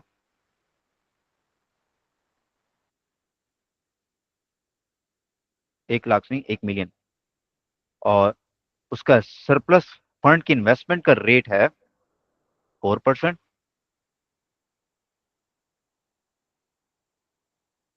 और ये कब तक मैं इस्तेमाल करता रहा, कब तक मेरे पास पड़े रहे, ये 1 लाख भी अक्टूबर शुरू होते ही मैंने इसमें से भी इस्तेमाल की कुछ अमाउंट। तो मतलब ये है कि अप्रैल मई जून जुलाई अगस्त सितंबर 6 महीने तक ये मेरे पास पड़े रहे, और इसको मैंने कहीं इन्वेस्ट किया हुआ था।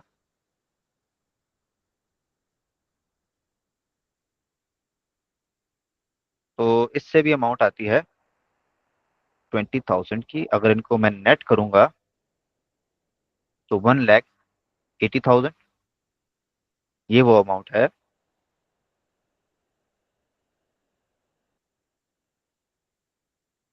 जो कैपिटलाइज होगी। ठीक है। अब इस साल जो मैंने 1 अक्टूबर को 1.5 मिलियन मैंने पेमेंट की है, उसमें से 1 मिलियन तो है वो जो मैंने स्पेसिफिक लोन से इस्तेमाल किया था। इसका मतलब यह है कि 5 लाख जो मैंने पे आउट किया है वो बोरविंग लोन से किया है, जनरल लोन से किया है। ठीक है। तो जनरल लोन पे आ जाओ।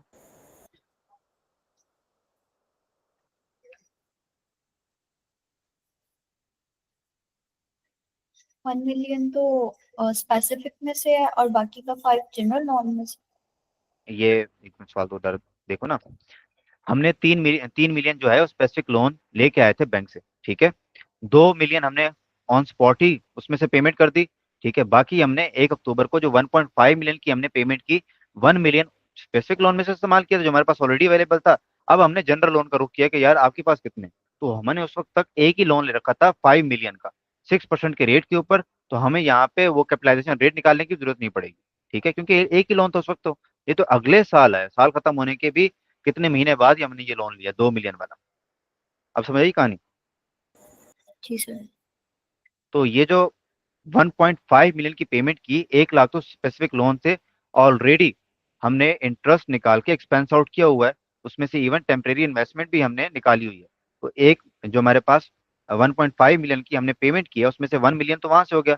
अभी जो 5 लाख की बाकी पेमेंट हुई है वो जनरल लोन के थ्रू हुई है। और उसका रेट है, उस वक्त तक एक ही जनरल लोन था, अगर 2-3 होते तो उनका भी मैं कैपिटलाइजेशन रेट निकालता, और उससे मैं जो कैपिटलाइज रेट होता उसके ऊपर इंटरेस्ट निकालता। तो अगर फॉर एग्जांपल ये इस वक्त कोई एक ही लोन था तो इसका रेट है 6%। 6%। ठीक है। और अब साल खत्म होने में कितने महीने पड़े हैं, वहाँ पे क्या, ये रहा, अक्टूबर दिसंबर जनवरी फरवरी मार्च, 6 महीने।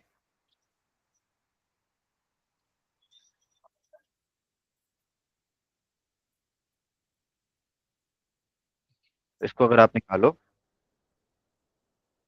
लेकिन अगर हम 2024 की मतलब स्टेटमेंट बना रहे हैं तो उसमें सिर्फ 2024 तक के मंथ्स नहीं आए। वही हम ले रहे हैं, इसके अंदर हम ये अमाउंट ही नहीं कंसिडर कर रहे। और ये जो अमाउंट ये 2024 की है ना, साल हमारा जो है ना वो शुरू हो रहा है, देखो, 1/4/23 से 31 मार्च 24 तक, तो ये हमारा साल है। ठीक है। ठीक है। वो कह रहा है ईयर एंडिंग जो है हमारे पास वो ये है, तो इसका मतलब ये है कि स्टार्ट हुआ था 1 अप्रैल से 2023 में। Okay sir. हम्म। इसको निकालो।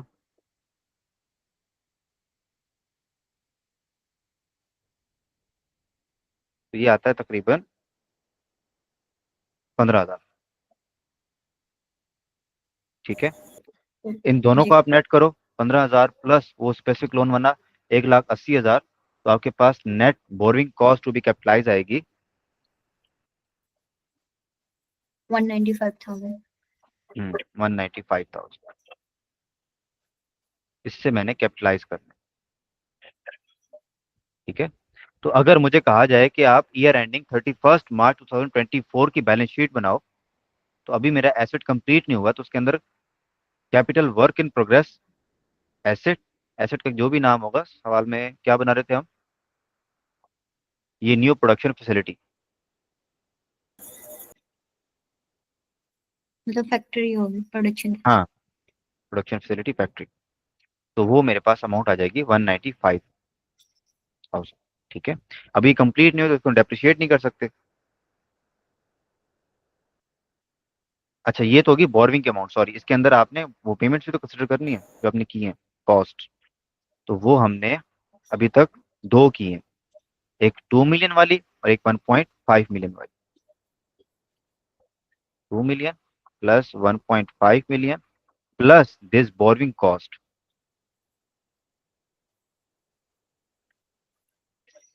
तो ये 3.5 मिलियन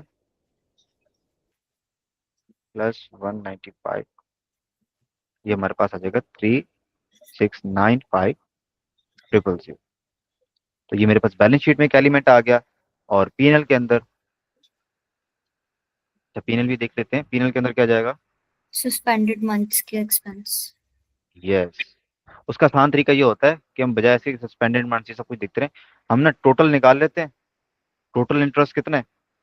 एक 3 लाख वाला मेरे 3 मिलियन वाला स्पेसिफिक लोन था, 8% रेट था। और दूसरा मैंने एक जनरल लोन इस्तेमाल किया। ठीक है, जनरल लोन 5 मिलियन वाला, उसका 6% रेट था। ये तो पूरे साल मुझे जो मैंने बैंक को सूद दिया, ठीक है, ये अमाउंट आती है 540,000। उसमें से बोरविंग कॉस्ट, वो इंटरेस्ट का वो पार्ट जो कि मैंने कैपिटलाइज किया, वो था 195,000।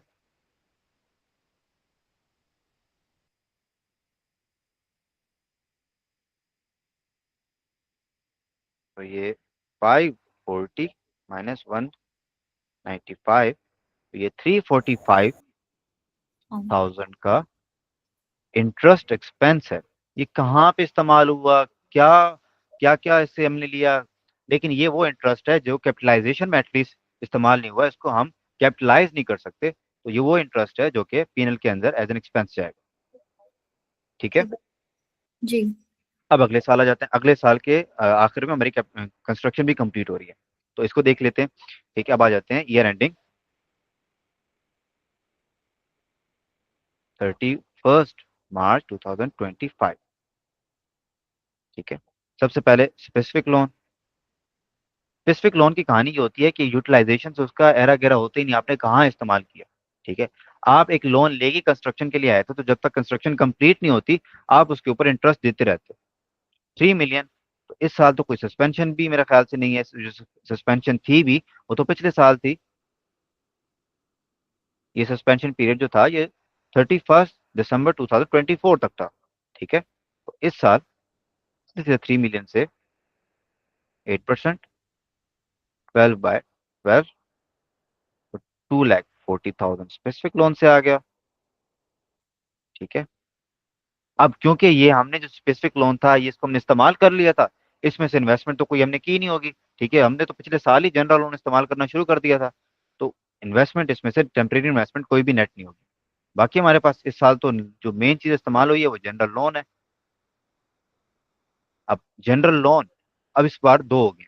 एक तो वो है जो पिछले साल हमने लिया था, वो इस साल भी आउटस्टैंडिंग होगा। और इस साल भी हमने 1 जुलाई को एक नया लोन 2 मिलियन का लेके आया था 7% के रेट के ऊपर। तो एक नई स्लाइड के ऊपर कैपिटलाइजेशन रेट पहले निकाल लेते हैं। अगर मैं थोड़ा सा क्विक काम करूं, टेबल वैसे ही बनेगा। मैं सीधे यहाँ पे एक अमाउंट लेता हूँ। एक 5 मिलियन वाला लोन पड़ा था, एक बाद में लेके आया हूँ मैं 2 मिलियन। ये तो 12 के 12 महीने मेरे पास आउटस्टैंडिंग रहा, ये आया जुलाई में। तो जुलाई, अगस्त, सितंबर, अक्टूबर, नवंबर, दिसंबर, जनवरी, फरवरी, मार्च, 9 महीने। ये तो अमाउंट इसकी सेम आ जाएगी, और इसकी अमाउंट थोड़ी डिफरेंट होके 1.5 मिलियन हो जाएगी। रेट इनके हैं 6%, 7%।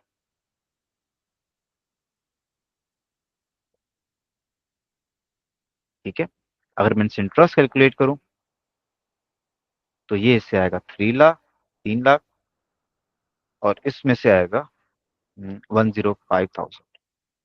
इन दोनों को नेट करूं मैं तो 4,05,000। इनको मैं नेट करूं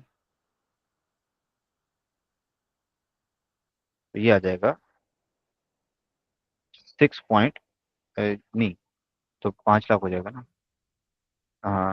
ये ऐसे हो जाएगा 6.5 मिलियन।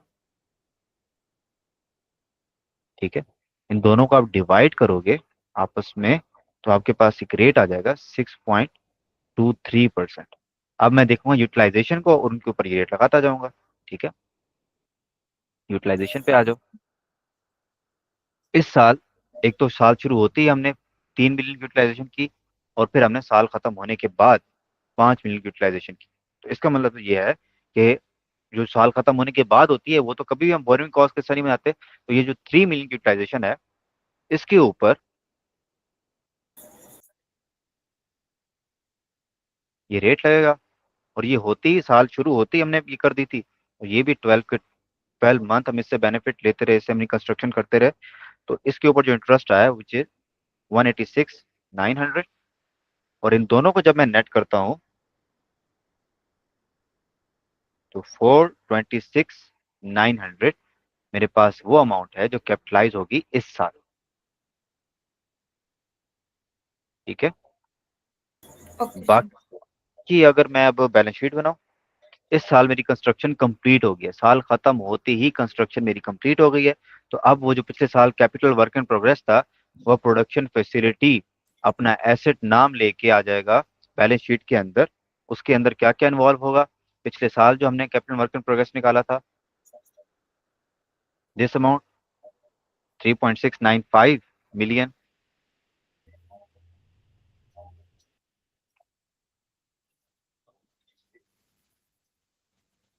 3695।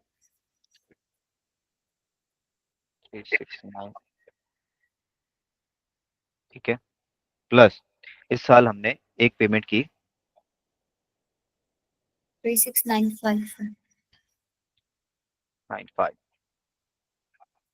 अच्छा, इस साल हम अगर पेमेंट्स को देखूं, तो एक मैंने पेमेंट की 3 मिलियन की, एक महीने की 5 लाख की।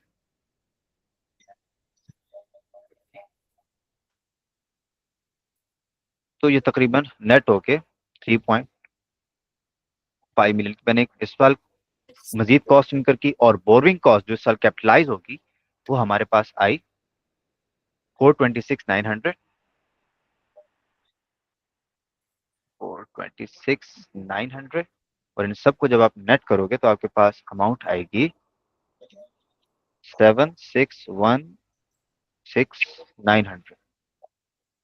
ठीक है, तो ये हमारे पास बैलेंस शीट के अंदर जो पिछले साल कैपिटल वर्क इन प्रोग्रेस अभी एसेट कंस्ट्रक्शन में था, ठीक है, वो कंप्लीट हो चुका है।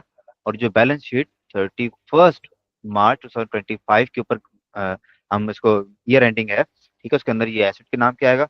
अब ये डेप्रिशिएट नहीं हो सकता, क्यों? क्योंकि ये साल के आखिर में ही हमारे पास कंप्लीट हुआ है। ये देखो, 31 मार्च 2025। अगर ये कुछ महीने पहले होता या हमसे अगर पूछा जाए, अब मैं जस्ट फॉर योर अंडरस्टैंडिंग एक साल की डेप्रिसिएशन निकालूं, अगर एक 26 की मैं P&L बनाऊं, तो उसके अंदर डेप्रिसिएशन एक्सपेंस आएगा। ऑब्वियसली सवाल में डेप्रिसिएशन का हमें डाटा दे रखा है, तो हम डेप्रिसिएशन तो कैलकुलेट कर सकते हैं 10%। Okay sir. तो ये मेरे पास 10,616,900, ये मेरे पास अगले साल की अगर मैं P&L बनाऊं तो उसके अंदर डेप्रिसिएशन एक्सपेंस जाएगा।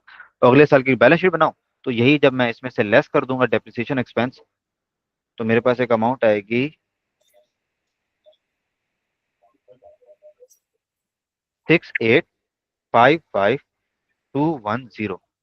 ये अगले साल की बैलेंस शीट में यही production facility as an asset आ रही होगी। तो ये एक ओवरऑल कंप्लीटली हमने A to Z borrowing cost को देखा। ठीक है, उसके अंदर देखा स्पेसिफिक लोन की क्या ट्रीटमेंट्स होती हैं, जनरल लोन की क्या ट्रीटमेंट होती हैं, ठीक है, आइडल फंड्स को कैसे देखते हैं, सस्पेंशन पीरियड को क्या करते हैं, डिफरेंट डेट्स और डिफरेंट ईयर एंड्स हो तो क्या करते हैं। इसका फिर आखिर में हमने बैलेंस शीट और P&L के अंदर भी बिहेवियर देखा। तो ये कंप्लीट हमने टॉपिक कंप्लीट किया। बाकी इसकी थ्योरी जो है मैं आपको भेज दूंगा। ठीक है, इसमें कोई भी बात, कोई भी पॉइंट समझना है, आप स्टडी टेक्स्ट भी एक दफा पढ़ लेना। ठीक है, मुझसे पूछ लेना। Okay, okay sir. जी। तो ये समझ आया अच्छे से? जी सर। चलें, thank you for this quick topic. कल इंशाल्लाह नया टॉपिक शुरू करेंगे। ओके, अल्लाह हाफिज। Okay sir.